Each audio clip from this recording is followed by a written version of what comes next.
First, Ukrainians have demonstrated that they are able to be an effective fighting force. Second, the Russians have demonstrated that making war is difficult. The thing that's missing from the mix is advanced and very powerful weapons. And the United States this weekend basically announced a massive shipment of such weapons, from anti-air systems to howitzers to everything else, into Ukraine. And that will take a while to get there. But the United States is now looking at this as, look, the Ukrainians held. We didn't think they would. The Russians have not succeeded. If we give them the weapons, they can, if not be defeated, which we're not sure we want to do, but certainly pushed back into a negotiation that we value. The weapons are coming. They aren't there. Therefore, there's a window of opportunity. But remember, they're fighting for the Donbass. The Donbass was always a pro-Russian region where the Russians had special forces there. They're struggling to subdue a very weak force and not doing it extremely well. There's all sorts of intentions they have. Now they claim this is all they ever wanted, but they had a massive armored force to the north driving on Kiev that didn't make it. So the Russians, what the Russians are announcing, pay little attention to, as in wartime you should. They keep changing their intentions. They keep acting as if, having done poorly in this region, now they'll extend the war. This is simply war propaganda. There's only one question. Can the Russians mount a major offensive before the American weapons arrive? It's clearly a gesture that they want some sort of accommodation with each other. Nobody's trying to crush the other perfectly. But something important also happened yesterday. A senior State Department team was in Azerbaijan, and so was a deputy prime minister from Russia, both of whom happened to show up in Baku, the capital, on an unclear mission. Now, at the same time, to have senior figures of this sort gathering together in the same city gives an opportunity for a relatively invisible conversation. So I think at this point, the United States, having made clear, one, it doesn't think Russia will win, two, it's prepared to send major weapons, both sides are in a position that they want to talk. Defeating Russia and Ukraine doesn't defeat Russia, and Russia's a dangerous player. The U.S. doesn't want to be too aggressive. The Russians want to have some sort of retreat with honor. Fine. They still lose. But the point that I'm making is talks are going on, and that exchange, well, it plays two ways. One, it shows that NATO is vibrant. Second, it exposes a very large area that NATO has no defensive force to protect. Joining NATO means that NATO is committed to your defense. And it also gives an area for the Russians to play with. But I would say that on the whole, the message is that in no way, and this is part of the thing, really shocked the Russians. First, that the Ukrainians can fight. Second, that the Europeans are not breaking apart into different things. And third, that the United States isn't afraid of them. Going back to the Cold War, the Russians waged armored warfare. And they began this war with armor. In the north, the south, the east, three groups converging. What is odd about the Russians is that they didn't realize that they were converging on thin air. In other words, that the strategy the Ukrainians had was essentially a guerrilla warfare strategy of infantry moving around, hitting them, evading them, and so on. They weren't ready for that. They thought this was going to be a war against NATO, and the Americans would fight in a certain way, and they didn't adjust their strategy to the fact that this was not NATO fighting, but a group of patriots hacking it out in the woods. Well, he'd love to show a great success. Now, the problem with that is you've got to show one. And so far, his trust in his military has declined massively because they've not been able to bring anything to a close. They're still fighting in the Donbass. They're still fighting in the south. At no point have they closed off the battle. So I don't think he's hoping for a great success. I think he's afraid it's going to be a great defeat somewhere. Well, if we don't get that image, then some sort of political struggle is taking place inside the Kremlin. We don't know how those struggles take place anymore. There used to be a Politburo and a central committee, and that's where it was slugged out. Now it's much more informal, but you can't believe that there is not serious questioning in the highest levels of the Russian government about his capabilities. In a liberal democracy, foreign policy cannot belong to the technocracy. It cannot belong to those who make their living doing this. It has to belong to the citizenry. But foreign policy is difficult. Foreign policy may not be exciting. And the citizens don't want to do that work, and it's understandable. But to maintain a democracy, to have wars only when they're in the interest of the people, and to avoid wars when they're not, this requires more than politicians, more than PhDs, and more than experts. Because you are experts in your lives, and this affects it. So that's how I approach this. I approach it pretentiously as a public service, and practically as a way to live without having to live in Washington, doing what I do. When I left Washington, I got to the border, and I turned around and I spat, and I kept going. I don't like Washington. So I want to speak to you about a war that we're sort of involved in, and who knows where it goes. And I want to speak to you in a way that I wrote a paper about intelligence and love. And by that I don't mean, some movie. I mean the fact that you cannot conduct intelligence if you don't love your subject. And by love your subject, understand him so completely that you could be him, or even want to be him. And then you can kill him. And I say that not to be shocking. But America loses wars when it feels good about itself. It loses wars when it feels contempt for its enemy. It loses wars when it doesn't penetrate so deep that he loves who he is. So I want to talk to you about Russia and Iraq. I'm sorry, wrong war. I've been doing that lately. Ukraine. No, my daughter was in Iraq as an intelligence officer. And ever since then, I'm fixated in Iraq. I can't stop. So where does the story of this war begin? In the airport at Pristina, in Kosovo. The United States and NATO went to war for the first time against Serbia. They had never been collectively in a war. And that war was designed to stop genocide. There had been genuine genocide of Bosnians by the Serbs. Now they were afraid that it would happen again in Kosovo.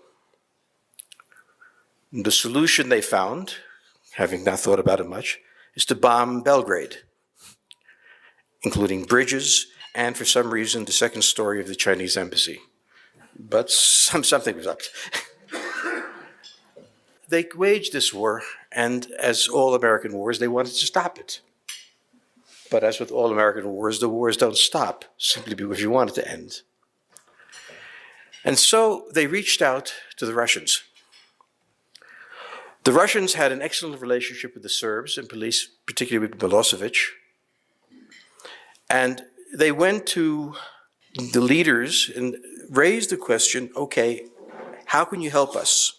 And Boris Yeltsin appointed a man, Chernomyrdin, who had been prime minister, and who negotiated a settlement with Milosevic.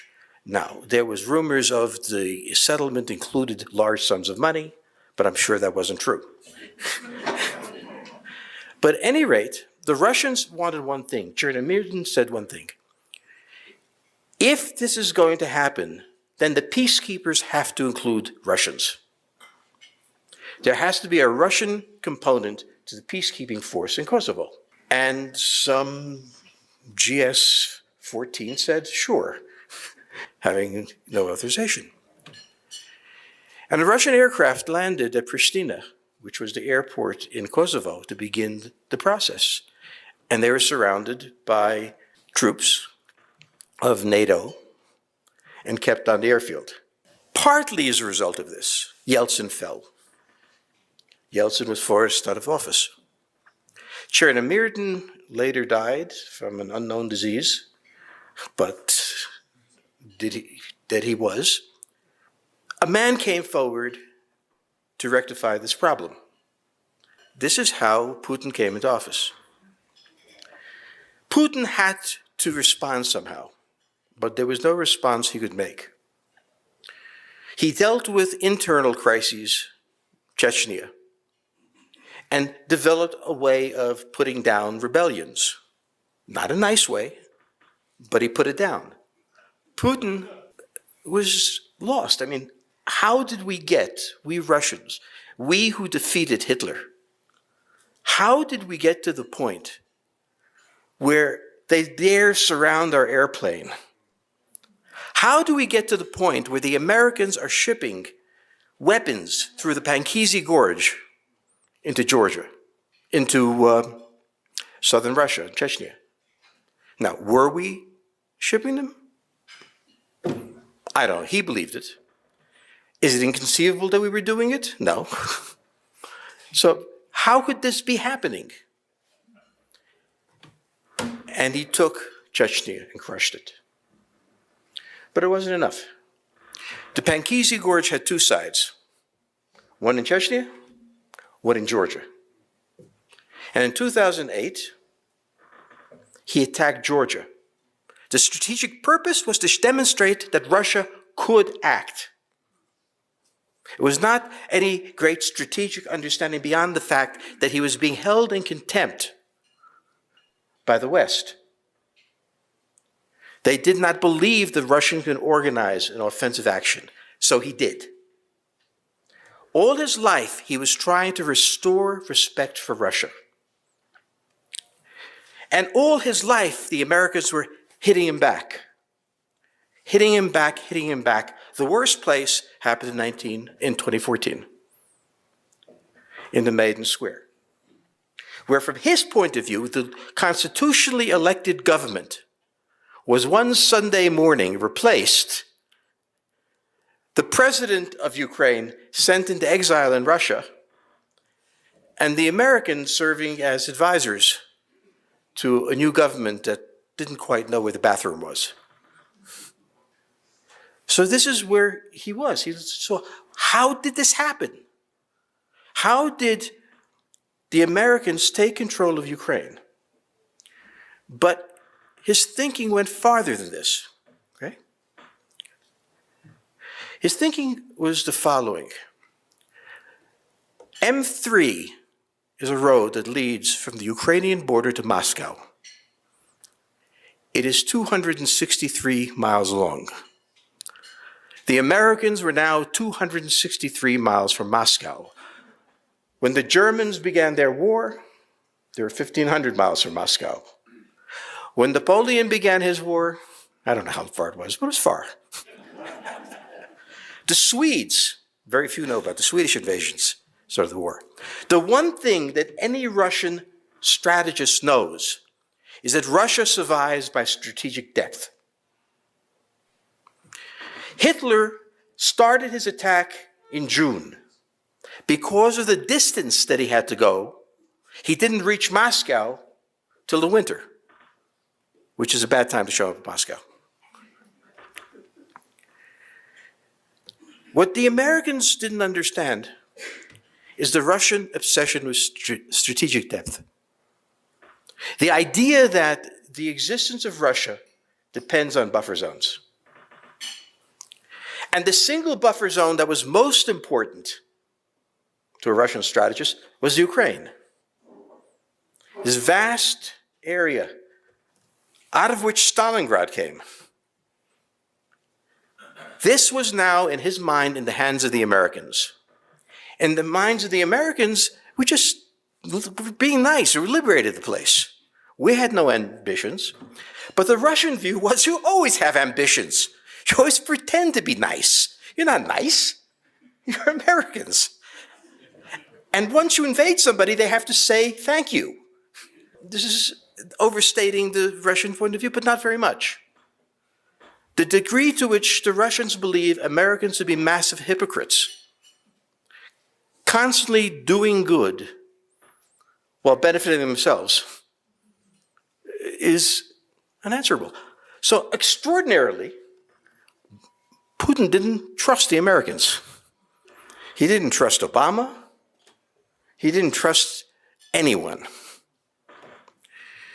And he looked at the map and he understood that the country that he was ruling was one step away from death. If Americans send in troops to Ukraine, which we could have, 263 miles from Moscow, not enough time to respond, not enough time to maneuver, not enough time to make mistakes. All Russian wars begin with massive errors. You have to recover from it. It wasn't possible. He looked around the map, and what had been lost? Well, all the buffer zones. The South Caucasus, the North European plain, the Central Asia, all gone. And so he set about with a strategy of regaining the borderlands. In the Northeast, the gentle coup where Lukashenko sort of stole the election and maybe didn't. He comes in gently, supporting Lukashenko, and today owns Belarus.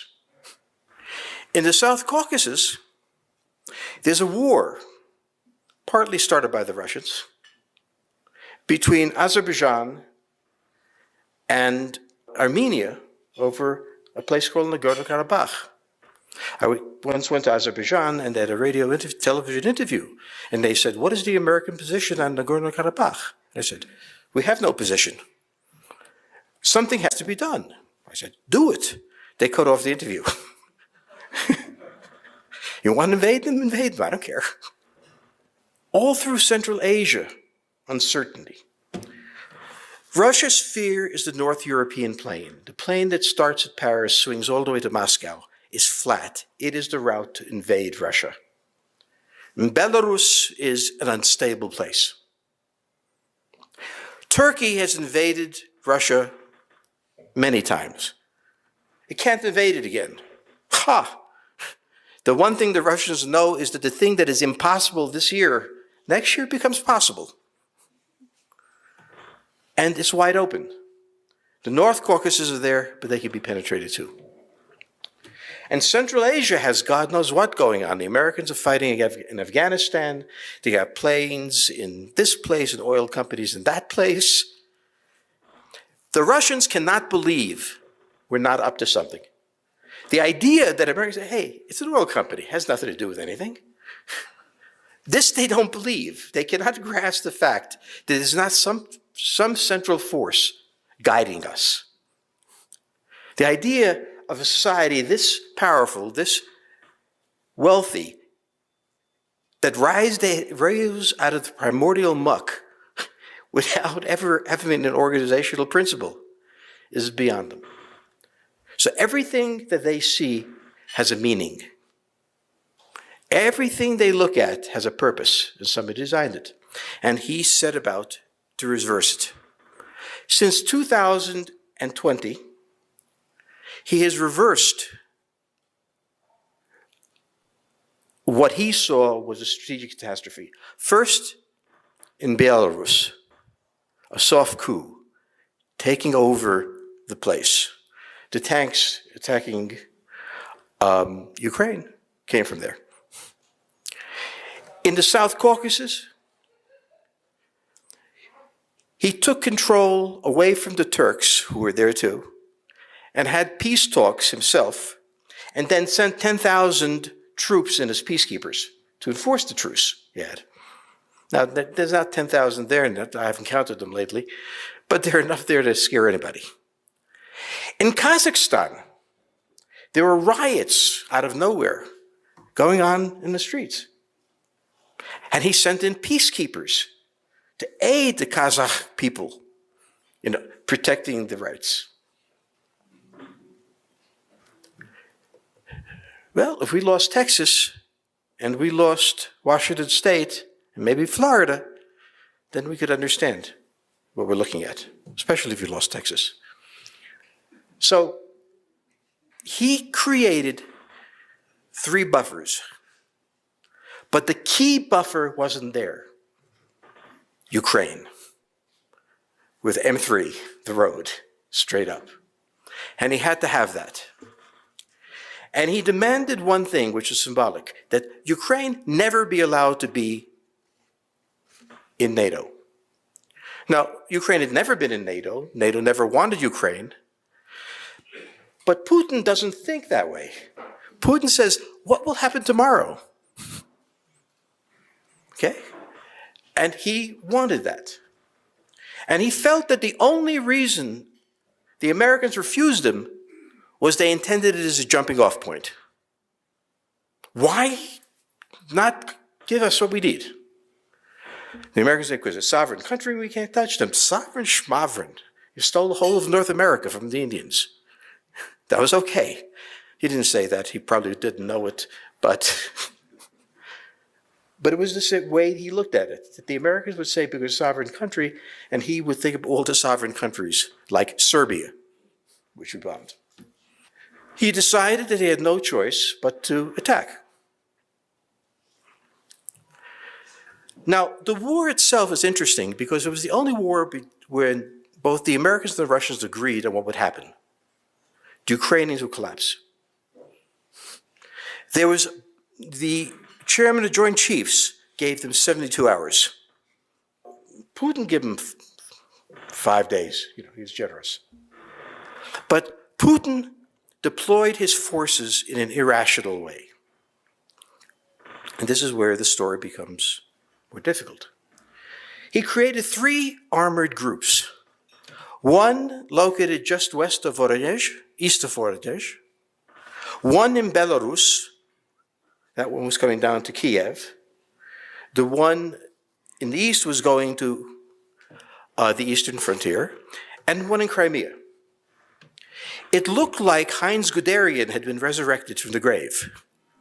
This was a World War II structure and the typical problem of the Russian army. They've never gotten over Marshal Zhukov. If Marshal Zhukov attacked with tanks, we have to have tanks. During the Cold War, when I had some responsibility in trying to find out what the Russians were doing, it was an amazing thing. They were going to run on armor alone, leaving infantry behind. Now here's a secret. Tanks use gasoline or petroleum. And they never figured out how to keep up the gasoline trucks with the tanks. Or better yet, how not to get the gasoline trucks blown up with the tanks. They had all sorts of solutions, such as plastic pipes running. Okay? And the problem with plastic pipes is they leaked. So he figured they would fix it. So you go back next year and watch the same exercise, same leaking pipe. The same sort of action was taken in Iraq, in Ukraine, which is first he had 3 armored groups, uncoordinated with infantry, almost impossible to manage at 200 miles apart, with 3 different loads of logistics required to run the tanks. And so he was attacking on 3 fronts in a country he thought would collapse. The result was, if you remember, the 40-kilometer line of tanks lined up. This was done, I believe, with 2 Javelin missiles knocking out the first 2 tanks, 2 Javelin missiles knocking out the last 2 tanks, and God took care of the mud on the right. One train was blocked. Another was not going very far. They were engaging along the frontier. And a final force that was supposed to go to Kiev couldn't get close to it. The psychological effect on the Ukrainians was enormous. what they also thought they would lose. They had thought that the Russians had a magnificent military force and knew how to operate. None of them, except for your grandfathers there, had ever fought in the Russian army and knew better. The transformation that took place in Ukraine on realizing that the Russians really were unable to mount an effective offensive transformed the war. Suddenly the Ukrainians saw there was a purpose to fight. And the Russians had no real solution because they had not bought infantry. They wanted an armored war. They didn't bring in infantry until later, and the infantry said basically, where am I? Why am I here? The infantry was completely unprepared and then threw them into house-to-house fighting. Now, house-to-house fighting is ugly. But when you're attacking somebody's house who lives in it, and he knows where the bathroom is, this is really putting you at a disadvantage. Every possible way to ambush you, every possible rooftop that you could be taken from, was knocking out massive casualties. Numbers we couldn't believe at the time, but were true. Was knocking out the Russians. In other words, the Russians had not planned the war except on the assumption that the fact of an attack would paralyze the Ukrainians. Well, it did. Until they sat there and watched the Javelin missiles knocking out tanks, and they realized that their rifles could kill Russians too. And then the war changed. Up to that point, the Americans had given precious little equipment to the Ukrainians. We didn't want to give it to the Russians. Until then, the Ukrainians were fighting a guerrilla war without central command, which seems foolish, except without a central command, there was no Schwerpunkt, so I could do it in German, Schwerpunkt to hit. There was no center of gravity of the enemy. No command structure that you could find. And the Russians milled around incoherently. They decided to do what the Russian army has always done when not clear of what to do. They started killing people randomly. They started attacking cities. Now, cities are not places to fight wars. They're places to show after you win. But they went into the cities, and when they couldn't take the cities, then the air power, which had never been coordinated with the tanks before, now coordinated with the infantry, bombing cities. The problem with bombing cities is you didn't kill soldiers. You killed civilians. Bombing the cities created a sense of terror, but also a sense of rage. And the attack that was taken was by the new commander who had fought in Syria and had been done very well in Syria. And nobody told Putin it's not Syria. You have a completely different structure that you had to face. So the Russians conducted an attack, fighting for a month for one lousy town, Mariupol, making it a martyr and spending how many troops at how much time. Because the Russians understood they only had so much time. They only had so much time, their own people who tolerate this, but far more, they did not know what the Americans were going to do. And you have to understand how afraid the Russians are of Americans. Okay? When will the Americans come in? When will they come in? We didn't. There was no reason to come in. You want to fight like this for a month for Mariupol? We'll give you another city. Which do you like next?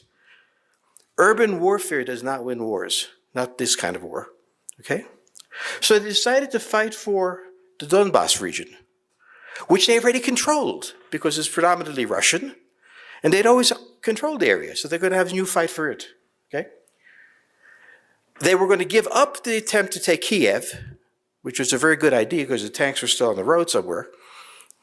Okay? And they were going to fight for the south. They were going to take the south and try to join to Odessa. Theoretically, not a bad idea. But the problem here was that at this point the Ukrainians had gotten a measure of the war, and the Americans changed their minds. And this was the key. Up until this weekend, the American view was, however long this takes, the Russians are going to kick their butts. But in the week prior to that, during conversations, the chairman of the Joint Chiefs says, I may have been wrong. Yeah, it's okay. Now what do you say? Ukrainians can hold. What do the Ukrainians need to be able to hold? And if you saw the list of weapons, we have suddenly armed a modern army. Ukraine, in the next month, will cease to be a bunch of guys with rifles and guts, but become the U.S. Army. Repeat with every complex weapon. Now, truth be told, the Poles have been training a lot of the Ukrainians in how to do these things. Poland is a kind of base for Ukraine and for the United States. We will deliver the weapons there, and the Ukrainians will suddenly, miraculously know how to use them. After this war, there's a Polish story. You know Polish jokes? This is a good one. So after this, all right, the Russians have a huge problem. The Americans have come. And they've come the way the Americans always come to a party, bearing big gifts. Okay? And the Americans are in, they don't want to lose. They blew lose, but they don't want to. But they're coming in with enough power and no American troops. Only Ukrainian troops and U.S. Special Forces, the British Special Forces, and, a few guys from Poland, nothing serious. We're coming in. Now you're Putin. You're seeing all of this go away. Everything you dreamt of. Recreating a secure Russia. Okay? So he has two choices. Hit him now hard with everything he has, which suffers from the question of how much does he have? Does he really have anything?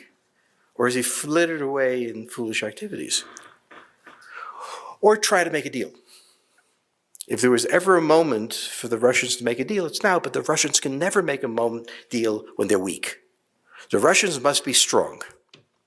So one way to do it is have the Chairman George, I have never seen an amazing army like the Russians. They are so strong. Let's talk.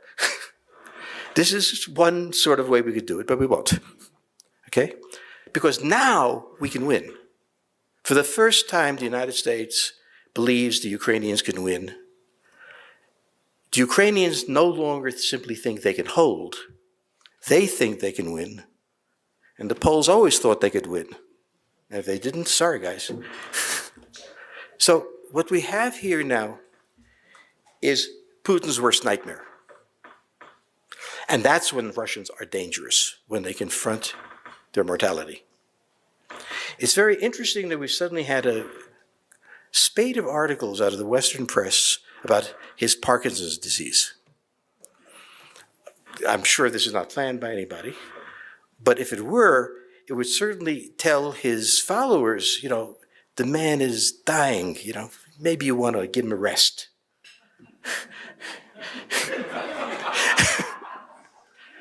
And so we are down at this point where the Russians need to make a move. Now, understand how important this is to Russia. Understand that the frivolous coverage about Russia having no reason to do this but sheer meanness is not true. That the Russian reasons for doing it make absolute sense, and then we can kill them. You gotta love them to kill them. That was the point. How do we kill them? Doing exactly what Biden did, to my stunning surprise. He provided them he provided the Ukrainians with top-of-the-line capabilities.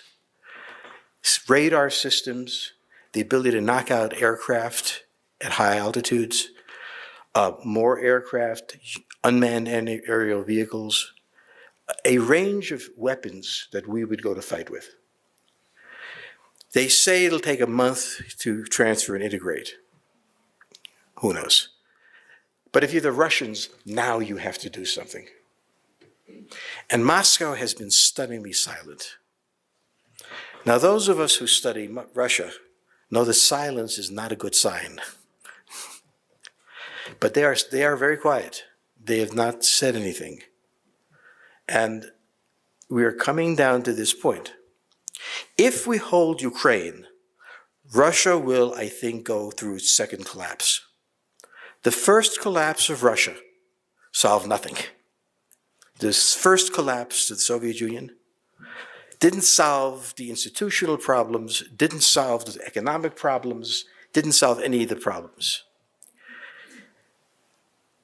Putin was the man who was going to not be Yeltsin, which was an important thing, but also was going to create a new, modern, powerful Russia. Defeat, it fails. What is the next upheaval? But having paid a tremendous price over the years, to be defeated once again, well, this is going to be very hard for any Russian to take. And as in 1917, Russians, when they face defeat, overthrow the Tsar. So this is approaching a very dangerous point. The other option the Russians have is to hit the Ukrainians, hit them hard, and bomb Poland, bomb those bases. They've got to stop those weapons from coming in and being distributed. Once they're in, they're going to be doing them wholesale. Okay, just shooting 1, 2, 3, 4. Right now, the plane lands at the airport, hit one, all shipments will be stopped. The Americans probably won't do anything. The term probably is a very tough, troubling term to the Russians and to everyone. And so we are here at the cusp of the war. The war has reached a critical point at which fundamental Russian interests are at stake and fundamental American interests. We have a fundamental interest in having any one power conquer Europe. We exist because there is no power that can invade us by land. We can only be invaded from the sea. And therefore, the control of the sea is critical. And you control the sea by making sure no one else can build fleets, hence the Cold War. And by making sure that he doesn't take Europe, he takes that option away.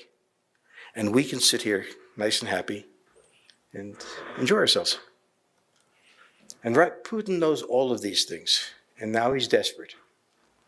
I've never seen Putin desperate. He's trained not to be desperate.